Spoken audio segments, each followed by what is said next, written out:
Here in our new media seat today, we have Lindsay Keith. She is the managing editor for Merit TV and serves as their White House correspondent.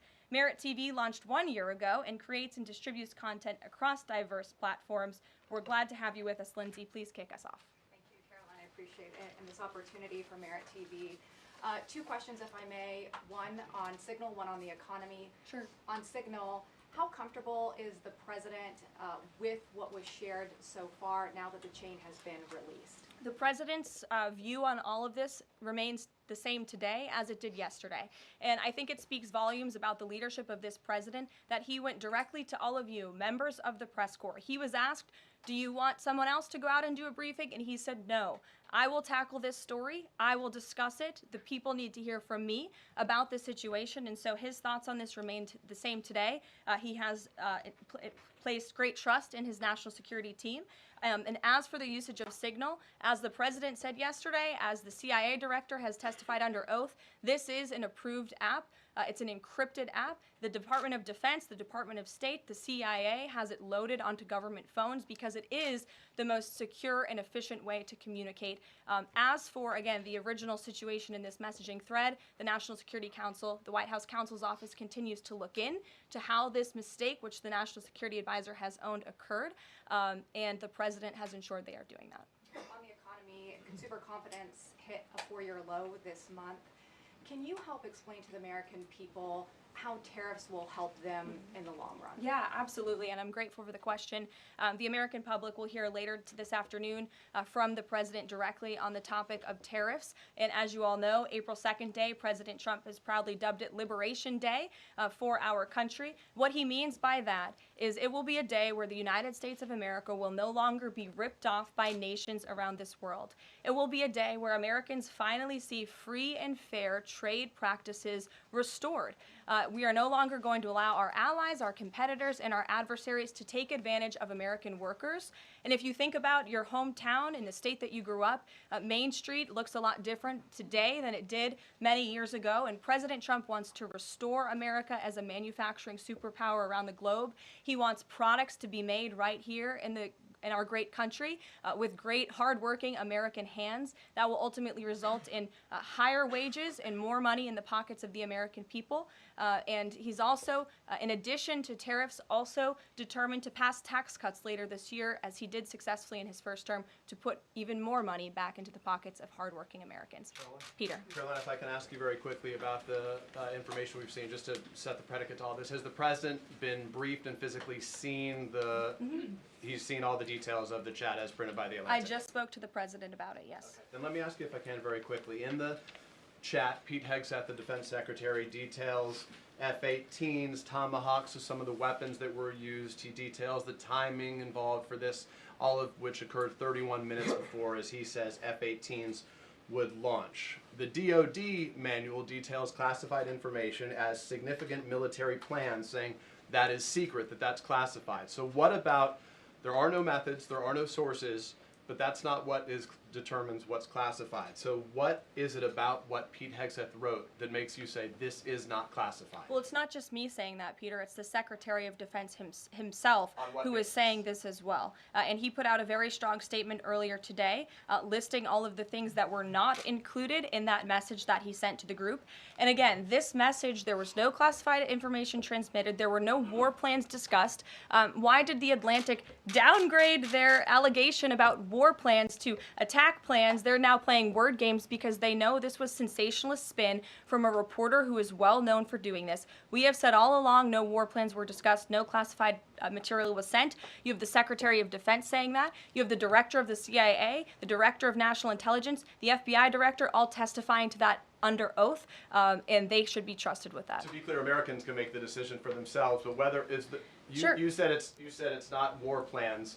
Would you characterize these as military plans, military operation plans. I would characterize this messaging thread as a policy discussion, a sensitive policy discussion, surely, amongst high-level cabinet officials and senior staff. And I'm so glad, Peter, that you said the American public can decide for themselves, because I think the American public should decide for themselves based on the outcome of this operation. And what happened in this operation?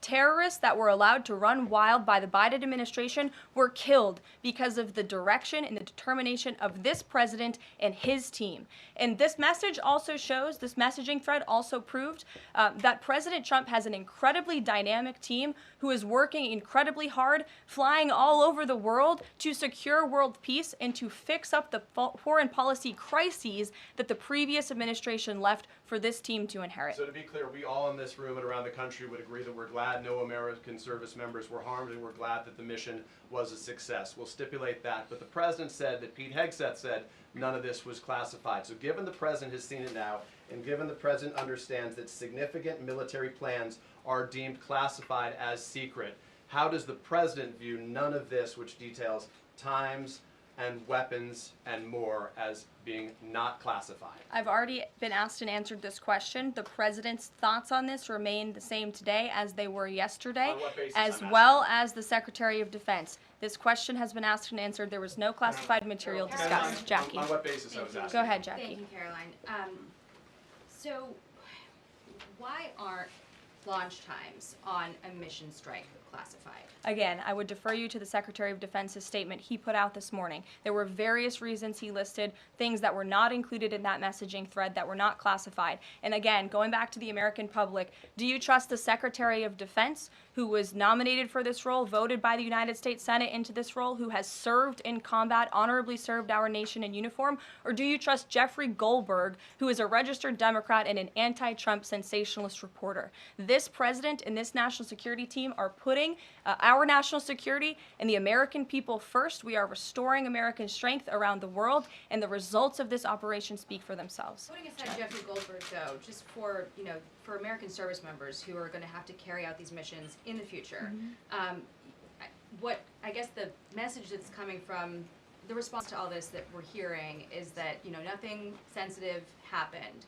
and I guess the logical conclusion of that is that if these messages had gone out publicly prior to the launch, that wouldn't have been a risk to service members. I don't know that they're comfortable with that. So can you explain, had these messages been published, would the plans have moved forward? Would the launch have still taken off? What I can tell you is that the president, as the commander-in-chief of our United States Armed Forces, and Secretary Pete Hegseth, who is an incredible man and a warfighter himself, take the lives of our American service members with the utmost responsibility, and they would never do anything intentionally to put their lives at risk. And again, they are working hard on that every single day, and we are protecting our service members while also restoring peace throughout this globe. It's something the previous administration has not done. And I would just add one more point. We are not going to be lectured about national security and American troops by Democrats and the mainstream media who turned the other cheek when the Biden administration, because of their incompetence, left 13 service members dead in Afghanistan, and not a single person in the previous administration was held accountable for that botched withdrawal. Joe Biden said, in fact, it was a great operation. That is despicable. It's unacceptable to this president and this Secretary of Defense. The National Security Advisor has taken responsibility for this inadvertent number being added to the messaging thread. But above all, we take the lives of our troops, safety, security, prosperity around the globe with the utmost seriousness. Goldberg's intentions, do you believe Jennifer, that he go would ahead. release that to embarrass the administration ahead of the worldwide threats? Jennifer, go ahead. Given what you've said about the president's trust in his national security team, can you say definitively that no one will lose their jobs?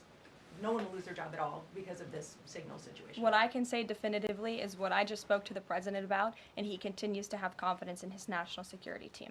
Caroline, one more. Can I ask one more, Karen? On the targets in Yemen on March 15th, can you say were 100% of the targets that were planned for March 15th, were they all destroyed? Because that would be an indication if if some of them were moved or they were not all hit, that maybe perhaps some of the enemies were able to get some of the information in that signal strength? What I can say about the operation is what the Department of Defense has put out there. I would refer to them for any further operational details.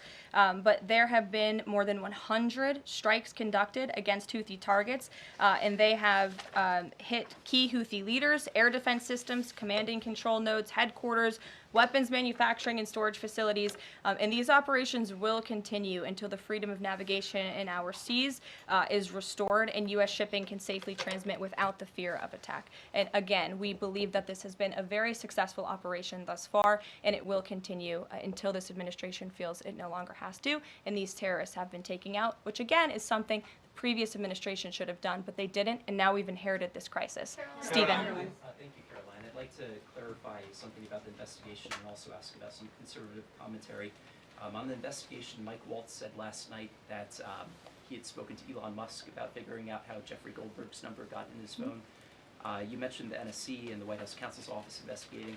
Can you just clarify who is investigating, who's leading that, and also Dave Portnoy, who endorsed President Trump, said today that he thinks that Mike Waltz should leave. Could you respond to that? Sure. Great respect for Dave Portnoy, but I just answered that previous question from Jennifer. As for your original question about who's looking into the messaging thread, the National Security Council, the White House counsel's office, and also, yes, Elon Musk's team. Elon Musk has offered to put his technical experts on this to figure out how this number was inadvertently added to the chat. Again, to take responsibility and ensure this can never happen again.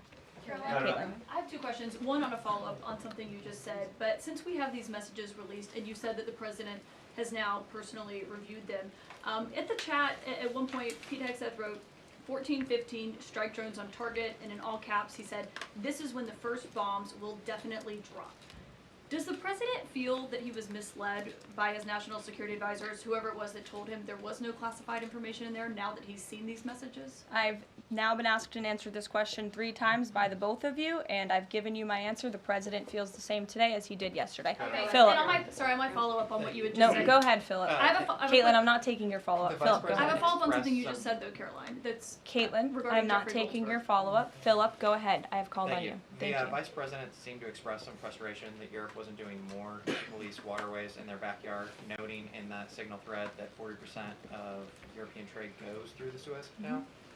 Does the President share that opinion and frustration? And then going forward, should the Europeans be responsible for policing that waterway? Well, the president was asked this question yesterday by the pool in the cabinet room, and he answered this question. He said yes, he believes that Europe has been, as the vice president put it, freeloading on the backs of American taxpayers and off the backs of the United States of America, and he wants to ensure that Europe pays their fair share. He's always been very honest and upfront about that, and I think the vice president shares those concerns with him as well. And then one more. Sure. You know, enlisted soldiers, sailors, and Marines would face consequences if they shared this type of information inadvertently with a reporter. Can you tell us more why the president is so willing to give Mike Waltz a mulligan here? Again, I have now been asked and answered the same question using different language multiple times. If anybody has another question, there's a lot of different things going on in the world. We have tariffs possibly being implemented later today. The president is going to talk about that at 4 o'clock this afternoon. Sure, go ahead. Okay, thank you for taking my question. I wanted to first and foremost thank the administration for the election integrity executive order, because so many journalists for 4 years were banned from talking about this very subject. So thank you to the administration for that. My question is, yesterday President Trump, when signing the order, said that there is more to come when it comes to election integrity.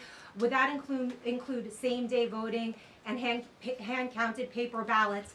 And why are Democrats so against election integrity measures like obviously proof of citizenship when it comes to voting in a United States election? Well, it's a very good question. You'll have to ask the Democrats why they're against so many common sense things, not just mandating voter ID. Why are they against men and women's sports? Why are they against deporting foreign terrorists from American soil who have been designated a foreign terrorist organization? I'm referring to Tren de Aragua. As for the election integrity executive order that the president signed yesterday, this is in an effort to restore trust in American elections. There were more than 10 steps taken taken, 10 executive actions taken throughout this one order. It directs the Department, or the Attorney General rather, in Homeland Security to prevent non-citizens from any involvement in administering elections. There's also another host of actions. We can provide the fact sheet for you, but it's a very strong election integrity executive order, and the President would also like to see Congress do something about this very important issue. And as about well. Judge Goldberg. Sure, go ahead. Caroline, the Republicans and Democrats alike have been expressing some concern about the frequency with which senior Trump officials have been using the Signal app. Has there been discussion, or will there be a review about how often they use Signal, and if you could explain to us how they might be considering other applications to get away from something like this happening again? Sure. Well, again, first of all, Signal has been an approved app for government use. It's an encrypted app, and as I said, it's the most safe and efficient way of communicating, especially when people can't be in a skiff or inside a room physically together. I think, as the President said yesterday, he wishes that everybody could be in the room, and it's our goal to ensure that everybody can be. But again, no classified information was discussed in this chat, and any time classified information is discussed amongst high-level officials across this administration, secure lines of communication are used, including, by the way, our special envoy, Steve Witkoff, who I understand the Wall Street Journal erroneously reported that he was on this Signal chat on a personal device while in Moscow. That is absolutely false. Steve Witkoff did not have his personal device, nor did he have his government device with him. He was given a classified, protected server by the United States government, and he was very careful about his communications when he was in Russia. So rest assured to the American public, this administration is taking every precaution when it comes to protecting our national security. And that's why the American people reelected this president, because they know that our national security is in good hands with the President of the United States. Speaking of the Vice President, I understand he's going to be speaking any moment now. I would hate to counter-program the Vice President of the United States. You'll also hear from the President at 3 o'clock. He will be honoring women's history at the Women's History Month celebration. We have a lot of great women across our cabinet who will be in attendance, so we'll see you all there. And then you'll also hear from the President again at 4 o'clock when he talks about tariffs. So plenty of time for more questions. Sorry it's a bit shorter today, guys. We'll see you later. Jeffrey Goldberg's number and Michael Waltz's phone if he's a registered Democrat and anti-Trump reporter.